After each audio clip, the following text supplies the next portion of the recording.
If you've struggled with stress, balance, or burnout, and simply feel discouraged or even defeated, and if you're ready to move from force to flow and enjoy ultimate Zen success in your career, health, or relationships, then the Zen Success Show is for you. Your host, Carissa Sims, is an entrepreneur, corporate consultant, best-selling author, meditation teacher, and healer who has found her own Zen success. Here's your host, Carissa Sims.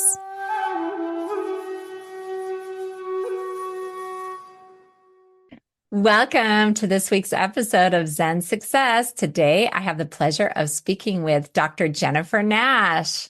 Hi, Dr. Nash. Hi, how are you doing? Great.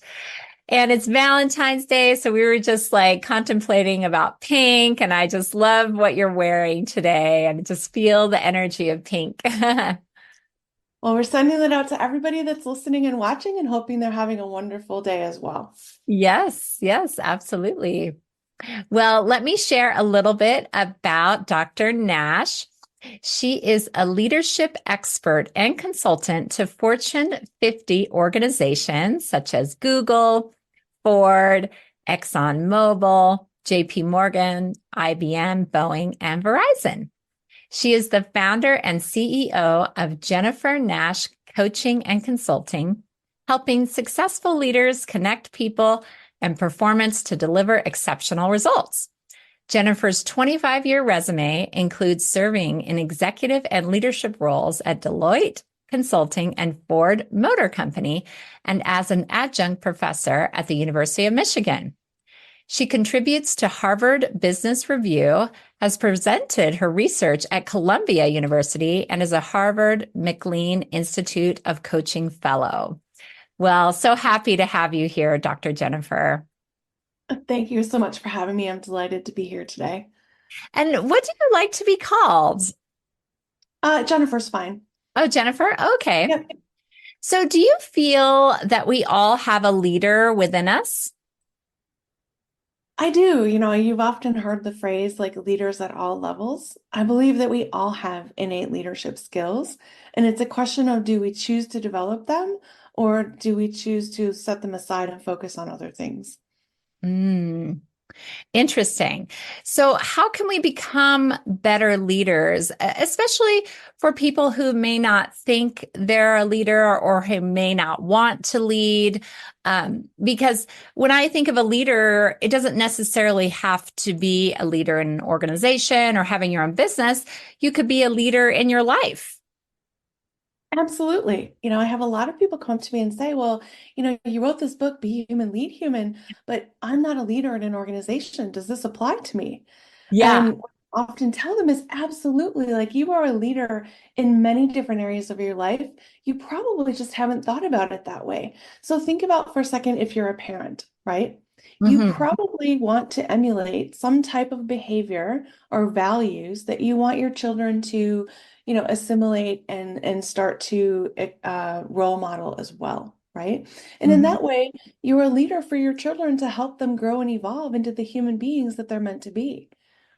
Yeah, good point. Good point. That's amazing. So, and what if you don't have kids? I mean, do you have kids?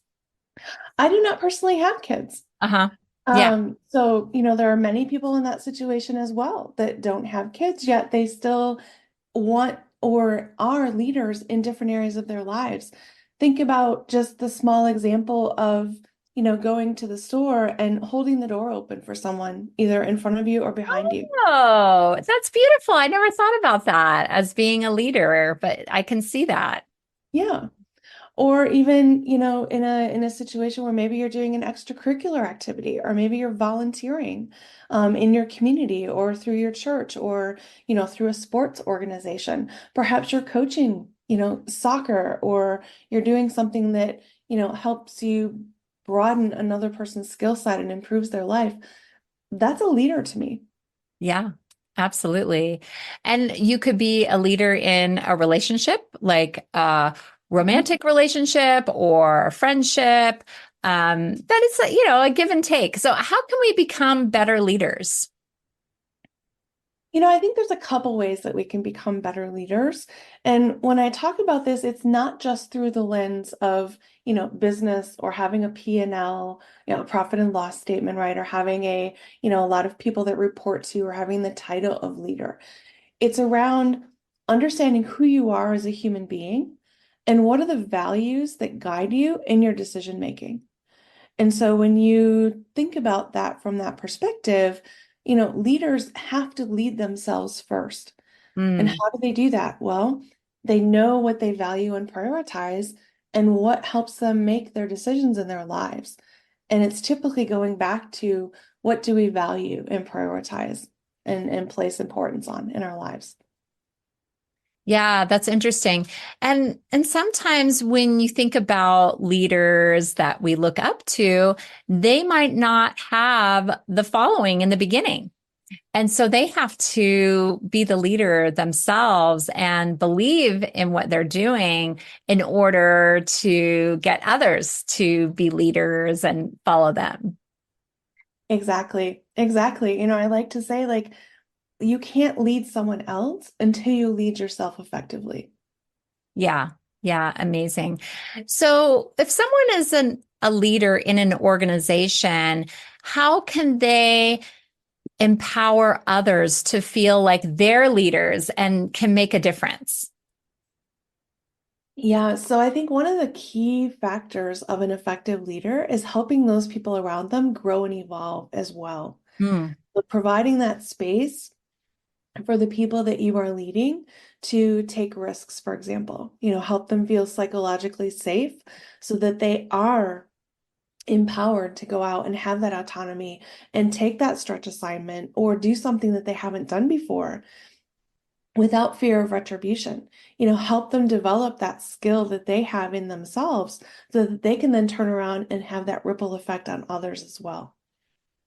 Yeah, yeah, that's great because a person may not be technically the leader in a group or an organization, but if you have that culture that you're talking about, then maybe like a more flat culture where the leadership is blurred, like what do you think is best for an organization? So in the past, we had organizations that really operated like in the military, right? Where things are very Yes. hierarchical, where things were very command and control, if you will. That was the Yes. terminology that was used. Right. I worked in space and Oh, there you go. airborne, Okay. Raytheon, Yeah. so So very you much like that. understand. Yeah. Yeah. So everything was very top down Hmm. and very like deterministic, right? Like, here's what I want you to do. Here's when I want you to do it by. Here's how I want you to do it. Um, Hmm. but often there was a lack of like, why is this important? And how does this fit into the bigger picture? Yeah. Right? What's the meaning? Hmm. Yes. And so today, I was just looking at some research yesterday that said that, the Gen Z, they really want salary to be their most important consideration for a job. And the second important consideration for them is growth. They want to develop while they're at work. And so one of the things I would encourage people to think about today is organizations are places where people need to come to grow and to work. It's no longer a place where you just go to work and you clock in and clock out and go home. You need to be able to grow and evolve as a person and as a human being while you're at work, doing work that you find purposeful and meaningful and that has value. Yeah, that makes sense. So if someone is in an organization and they're feeling like not so much purpose and they're not really feeling the meaning behind what they're doing, what can an organization do? Would it be like offer personal development classes or connect more with the mission of the company, like go on a retreat? I don't know. What are some of your suggestions to find that meaning? So, it tags back to what we were talking about before, right? Where leaders, when they are effective, they know how to lead themselves because they have that internal GPS. Mm. And so I would encourage them to look at what are those values that are guiding their decision making, right? And Mm. so for each employee, that could be a different set of values. Maybe one of your highest values is autonomy.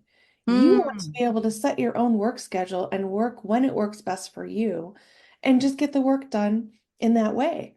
mm. Another person may value lifelong learning Yeah. as their top value. And so if you and this organization can say, you know what, we're gonna cover your tuition to go back and take that adult ed class, or we're Oh gonna my cover your gosh. tuition for you to take an AI class, or Right. whatever it could be, right? Right. And so tailoring that to each person and understanding what's important to them is how you can start to find out what is their value and what is the purpose that they assign to their work. Oh, wonderful. So, how can they find that out? Is there a quiz? Like, how do you start with organizations? Yeah, I have an assessment on my website. It's a Oh, great. complimentary assessment. You want to So give it? Go individuals, ahead and give your website. yeah. So it's Dr. Jennifer Nash, drjennifernash.com, and then /HLI, which Okay. is the website for the assessment. And it's complimentary. They can go out and take that, and that'll give them a starting point to identify what the values are that they are using today, and perhaps the values that they may want to consider going forward if they are different from what they have today. Yeah, yeah. Well, I wonder if there are sometimes people within an organization who may feel after they take this quiz, and maybe if the organization isn't providing these values and giving them fulfillment, then they might have to look other places, look for another job, start their own business. I mean, there could be some consequences behind this quiz, right? Yes, absolutely. And we see that, right? We started to see that during COVID Mm. with the pandemic and how it was shifting how and when and where and why we work. And people all of a sudden started to realize just because it's been done this way for so long doesn't mean it has to be done this way going forward. And oh, you know what? I think there's got to be more to this equation. And not only do I think that, but now I'm ready to act on it. And so we saw this massive shift, right? We saw the great resignation, and we're still seeing that. Organizations are still having trouble filling roles today because I think partly they aren't adapting and evolving to what is on top of Mm. people's minds today and what's important to them and how they work and when and where they work. That makes sense. That makes sense. So either organizations have to adapt to like meet this changing population, Mhm. or I guess another solution would be outsourcing, but then the culture isn't built the same, right? Well, I think it depends. I think Okay. one of the things that organizations can do is really take a step back Mm, and look at how are they handling the whole talent life cycle. What are they getting as an output? And if they're not happy with that, where do they need to work backwards in the process and reverse engineer so that they get to the outcome that they are desiring? And maybe mm, that starts at the beginning with how they are attracting talent and where they are placing the priority in that process. Maybe mm. employees now get to say, hey, this is important to me. These are the values that I have. Are my values aligned with the organization's values and what it believes and what its mission is and what its purpose is? And if it's not, then maybe that potential employee is better suited to go look somewhere else. Hmm. Yeah, that makes sense. Well, what are some mistakes to avoid when leading people? Oh my goodness. I'm There's sure there's like 387 right now. yeah, at the very least, right? At the very least. Okay. Well, there's a couple that come to mind right away. So there's one that we talked about already, right? Which is defaulting to that old school like command and control. It just doesn't work anymore. And organizations that are stuck in that mindset and stuck in that model of operating will lose the talent war going forward. I think that's one key thing to be aware of. I Hmm. think the second key thing to be aware of is if you cannot adapt and evolve to what employees are asking for today and almost expecting in a way today, you will also not have the talent that you need to help your organization survive. Yeah. So I think that's the second thing, right? So if leaders aren't able to shift how they think about and practice leadership for this new world of work. That creates many problems on multiple levels going forward. Mm, yeah. Yeah. I can Yeah. see that. Yeah. And I think the third thing is that, right now there's this fear that AI is going to take away all our jobs, right? That's very prevalent today. Everyone's afraid of AI because they think it's going to take away their job. And Mm, I would offer a different perspective. If the organization is operating in that way and laying off because they want to have more R&D to put into AI, that could be the case, right? yeah. But at the same time, that organization also needs to realize that being human in the age of AI is what is going to make the difference for that organization to survive and thrive going forward. Yeah. So Yeah. you may need R&D in technology development, but I would invite you to think about that you also need R&D in soft skills, in the skills that help us interact with AI and make us effective in working with this new technology. Mm. For example, asking the right questions.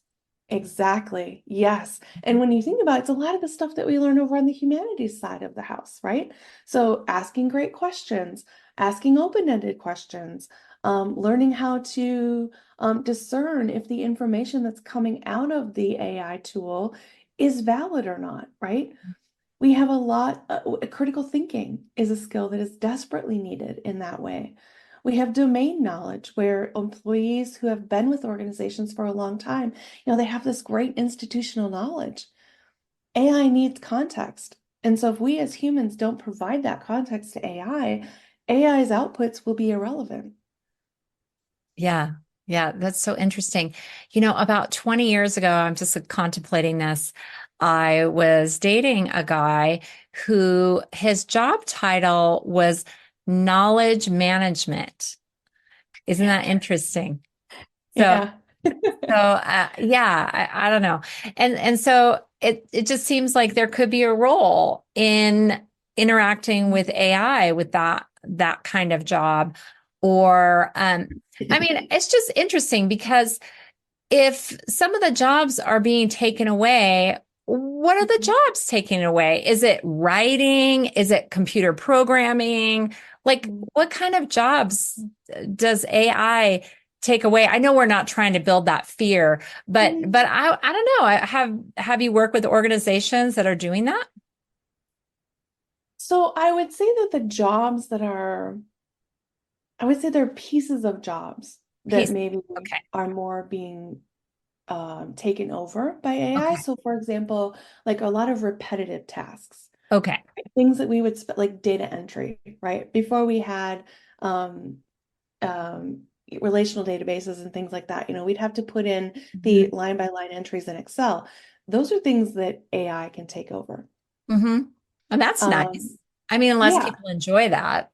Hmm. exactly. And so I think what's going to happen is, that the percentage of time that you spend in your job on these repetitive tasks or these very transactional tasks that have a defined formula that follow a pattern, and you can program AI to do that, those are what is going to be taken over. The parts that won't be taken over are still those that are immensely human, right? The part where we need communication with each other and with AI to help it work properly. Collaboration, right? And teamwork to work with our teammates to create that innovation and be creative in that way to move the organization forward with new products and services that don't exist today. Yeah, that's amazing. Yeah. Well, how do you distinguish between a human leader and a regular leader? I mean, because this Yeah. whole idea of human makes me think of sci-fi and robots. And so, yeah, Mhm.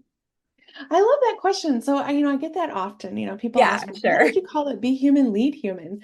I'm like, well, aren't we all just leaders? Aren't we all leading humans? Well, I use a lot of examples in a lot of the talks that I give to illustrate that often when we think we're leading people, we're not really leading people.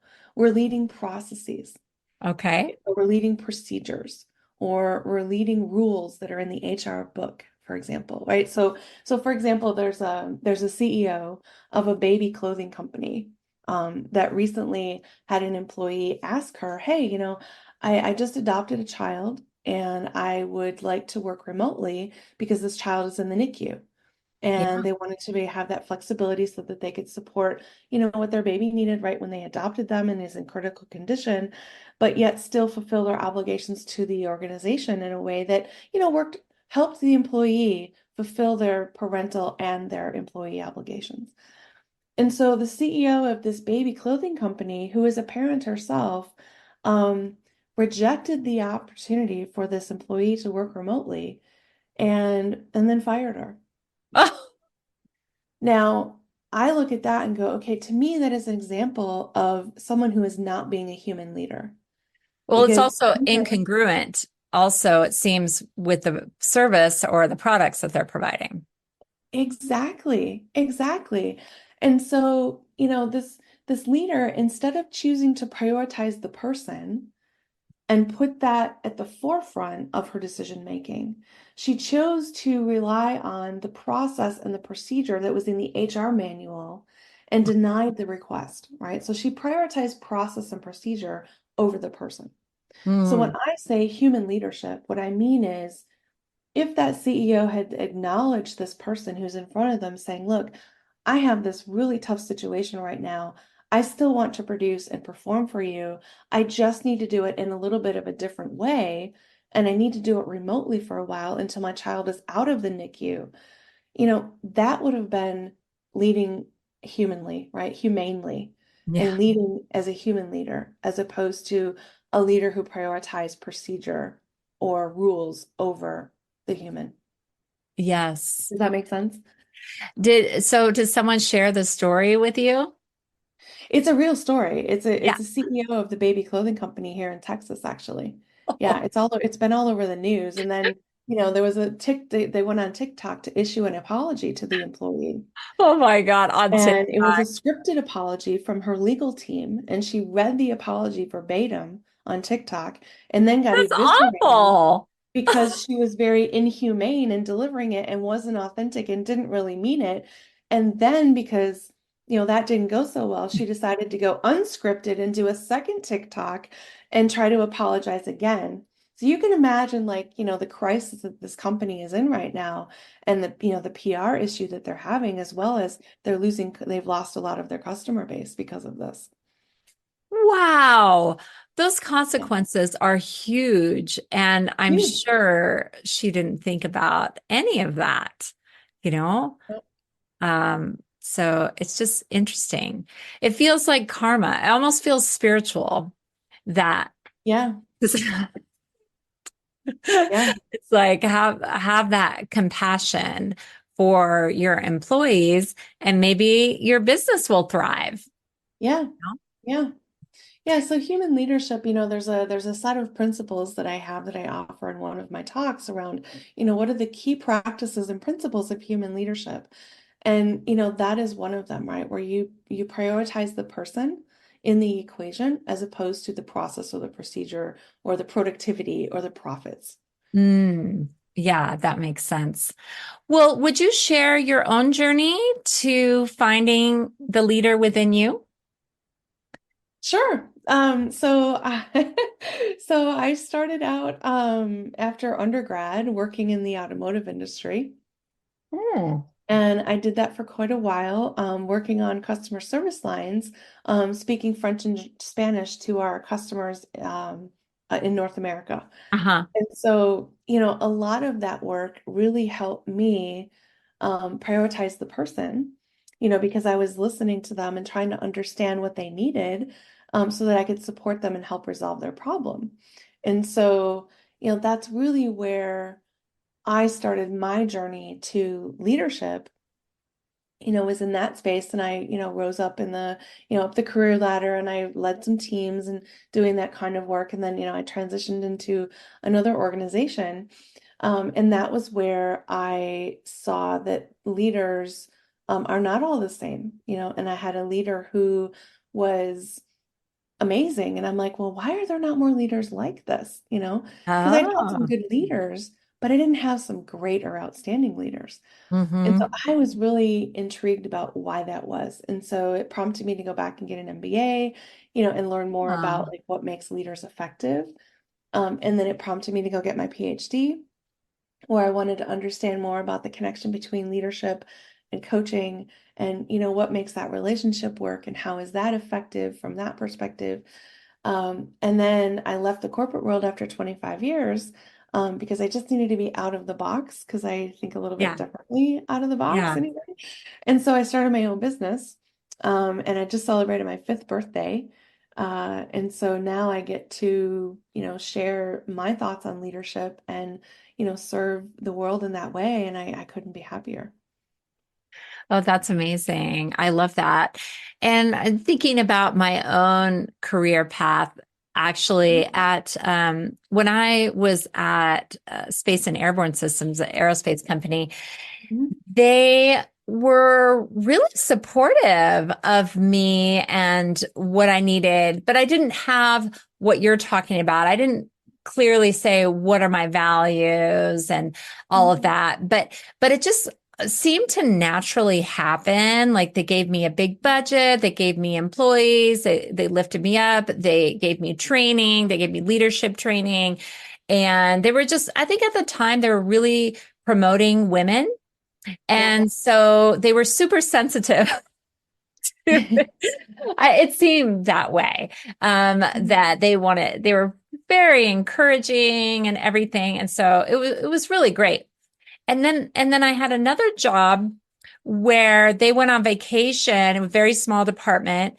And I didn't know what I was doing. I was like newly out of grad school. And it seemed that they were jealous of me and I got fired Oh, because when they were on vacation, I had set up teams because I didn't know what to do. And so I was asking all these people. So I set up an interdisciplinary team from all these departments. And then people started coming to me and she didn't like that. So she made up an excuse to fire yeah, me. Yeah. yeah, And like that other leader from the children's clothing company, it was legal. yeah. Yeah, it's always interesting. It's always been fascinating to me why people behave the way that they behave. Hmm. And what are the drivers that cause that behavior, you know? And ultimately it usually comes down to something that they believe, Hmm. and the behavior that you've exhibited has challenged that belief that they have. And so Hmm. there's a fear there and there's an uncertainty there. And typically, when people are afraid or they're uncertain, they just want status quo, right? Our bodies really work well in equilibrium. And so we try to get back to that status quo. And then what happens is the system always ejects the outlier. Yeah. Yeah. Yeah. I mean, I just think it's really interesting. So I want to hear about your book, Be Human, Lead Human. Is this based in all your years of research? And do you have a lot of stories in there? What does it I mean? do actually. Yeah. So my book, as I mentioned before, like really am always intrigued by why people do what they do. And I think a lot of that for me stems from the fact that when I went into the when I went into the workforce, I had a background in foreign languages and in dance and in music. And so for me, walking into an office and sitting in a cubicle and trying to figure out why people behaved the way they did and why they talked in sports language. Just, it was really like I felt like I had been dropped onto Mars. Hmm. And so, I just started observing and trying to understand the world around me in this new context. And so that was sort of the basis for starting the book. I really started writing it like 30 years ago, if when you think about it that way. Yeah. And then during my PhD, I spent a lot of time researching to understand, where are organizations today? Where are their leaders today? What is happening with them? And so I took all of that research that I had done and put it into this book that really helps people become, their best human selves that they can possibly be at a meta level, right? Yeah. So you don't have to be a leader. You don't have to have the title of leader in an organization. You don't have to have a P&L. What you do need to be is sentient and human. And, this book will help you get to the desired outcome that you have for your life. Doesn't matter what that is, because you can create a customized plan, through the book in the framework of the book. Mm. I really love the color. It's just very bright and beautiful. And I feel like this Yeah. could be a TED Talk. Are you a TED speaker? Oh, it's funny you mentioned that. So I'm actually, I have a TEDx coach right now, and I'm being Oh, pitched to the different TEDx locations. And so we'll see who says yes. okay. Well, it's in process. Yeah. Amazing. Amazing. It Yeah. just feels so in alignment with the messages that they like to share. Mm-hmm. You Mm-hmm. know, positivity, inspiring, and so much heart, compassion. Well, and I understand you were a finalist for the Best Book Award. I was, yes. And I actually, this week, I just got notice that my book won another award, which I was just so amazed by and grateful for, that it won the Business and Leadership Award for the International Impact Book Award. Yeah. Congratulations. Thank That you. is Thank you. exciting. And Hmm. also, you were #1 Amazon hot new release in business mentoring and coaching. Yes. So that's great. And why do you feel like this book resonates for so many people? I think it resonates because it's an invitation to think differently about how we define leadership. And I think there's been this undercurrent, particularly since COVID, that, we don't have to accept status quo anymore. And in fact, to survive and thrive, we can't accept status quo. And I think there's been this pent-up demand for something different, for a different way forward. And we see that in, how people are reacting to the mandates of work from home and return to office. We see that in how, Gen Z is um, Gen Z has actually been using ChatGPT to get career guidance as opposed to their human manager at work. And so, Oh, interesting. yes. And so I think, there's the desire for people to reconnect in a world where technology seems to bring us closer together, but it divides us through screens. And we've lost a lot of that social glue. We've lost a lot of the ability to have those conversations in real life, in person, just like we're doing today, without our thumbs, without a screen. And well, we have a screen, but Yeah, yeah. without our But thumbs. And I think it's resonating for people because it's it's hope for a different way forward that works for all, not just a few. that's wonderful. Mhm. So, how can organizations elevate the experience of their employees so that they can thrive? Oh, such a great question. And there's so many different ways that organizations can do that.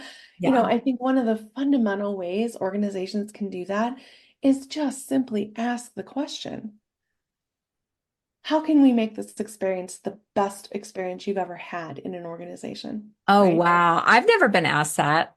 I mean, Me I've been an either. entrepreneur for years now, but like before that, you know? Yeah. Yeah. No, I was never asked that either.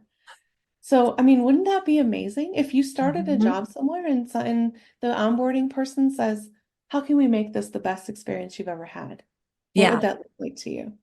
I mean, I would just be floored if I heard a question like that. And that would tell me that, like, this organization and their culture is so different. I want to be Mhm. a part of that, because they're Yeah. valuing me. They see me and Right. I matter to them. Like, that's amazing. That's an amazing signal to send to someone. Yeah, and elevating their own sense of worth, Hmm. because I know for me, it might take a little bit to process this and really think, okay, well, if it's my decision, okay, I Yeah, don't know. Like, where do right. I start? Like, Exactly. And then that goes back to what we talked about before, which is what is your internal GPS, right? What are those mm, values that are guiding you that and you find important for your life? And what do you want? And what do you want from work? And at mm, different stages in our lives, those answers are usually different, right? yeah, that's a good point. Hmm. And what about individual coaching? Do you offer that as well? Hmm. Yes, I do individual coaching. Hmm. I also do speaking engagements. Hmm. I do some consulting work and I do leadership assessment work. And I go into organizations and train them on, human leadership and the different principles and practices of that and essentially how to develop your workforce and help them grow and evolve. Wow, that sounds amazing. No wonder why so many organizations hire you. It's just great to see. It feels like the consciousness of humanity is raising, that they hire you and feel like this is important. Hmm. Hmm. It's I think now more than ever, it's so important for organizations to recognize that that human element is what will give them that competitive advantage going forward. yes, yeah, to get people clamoring to work there. Yeah. Um, I worked a lot in tech. I worked Facebook, Amazon, Google, doing health consulting. Yeah. And yeah, and I noticed they do a lot, especially in Silicon Valley. They try to compete. I Yeah. mean, just things that you just couldn't even imagine, and having a day off for creativity once a Yeah. week, and just amazing. Oh, was that you? Did you suggest that to them to Google? No, I didn't suggest that to Google. I Oh, think it's okay. fascinating. I would love Yeah. to know like what percentage of their people actually use that time, you know? It's true. Because when I was there, I would say, okay, this is my opinion. I didn't do research. I Mhm. would say about a Yeah. quarter of them would use the time because they seemed like they really wanted to work. They were just like motivated. I mean, and the food was like incredible. It's just like all you can eat buffets, and you consulted with them, so but I just think it's interesting seeing, because I think they can be leaders in attracting the right talent and showing, well, this is important because we are getting more employees. Hmm. Yeah, exactly. And I think leader and organizations can also, they can frame how they, structure the cultural fabric of the organization, right? Mhm. How do they help people feel heard, right? Mm, How do they help people feel understood? How do they help people feel that they matter, right? These things that are in my framework in the book. How do they help people feel appreciated, right? mm, When somebody pulls that all-nighter or a couple nights in a row to get that deliverable done for the client, how is that recognized? And is yeah, it recognized in a way that is meaningful for the person and that the person would prefer? Or is it just, oh, like we're going to shout you out at the town hall, and maybe even though you don't like public recognition, we're going to do it that way anyway, yeah, right? because Yeah, it's going to make them look good or whatever exactly. that they Yeah, recognize it. yeah. Well, what about, in your opinion, where do behaviors come from and how can we change them? This is something that just fascinates me, and I'm still learning about it. I think that our behaviors come from our thinking. And our thinking is shaped by what we learn from the adults around us, Hmm. as we're young and we evolve and grow. Yeah. And so, if that circle of humans around us continues to change as we evolve and grow, then perhaps our thinking will continue to change and evolve and grow.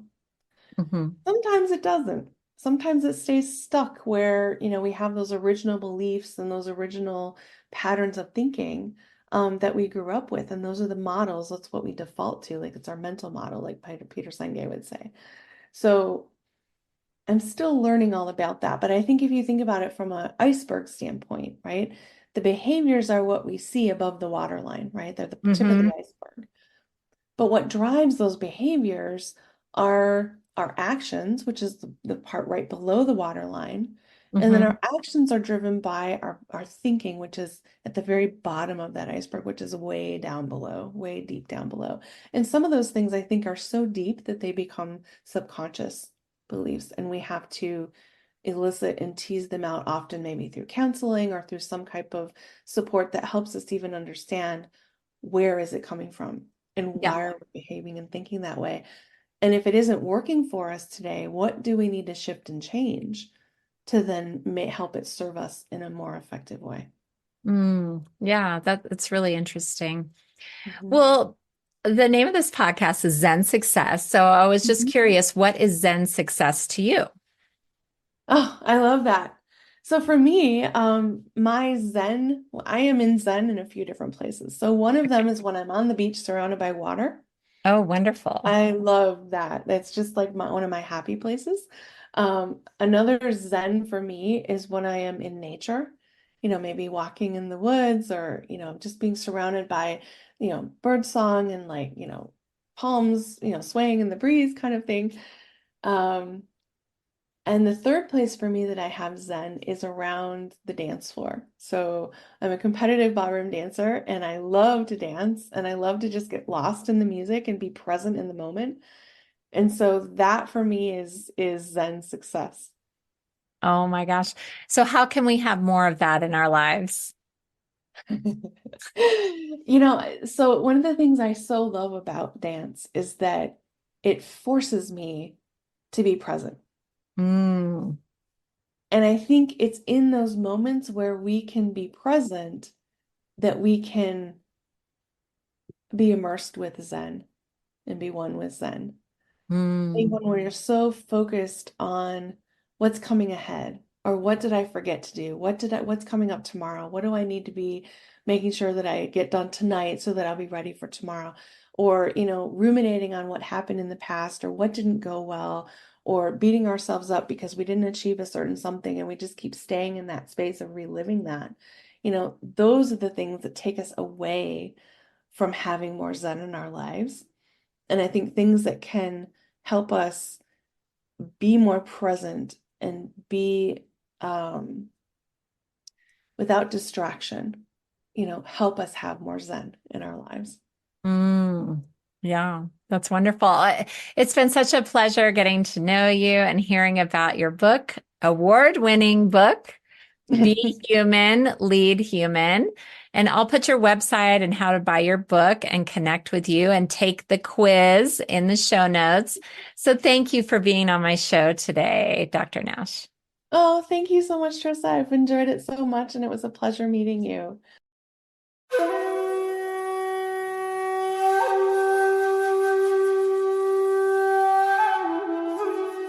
That's it for today's episode of Zen Success.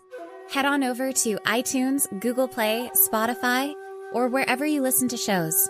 Subscribe to the show and share with friends. Be sure to head on over to ZenSuccessShow.com to help you on your Zen success journey. And join us on the next episode. May you find your own Zen success in life.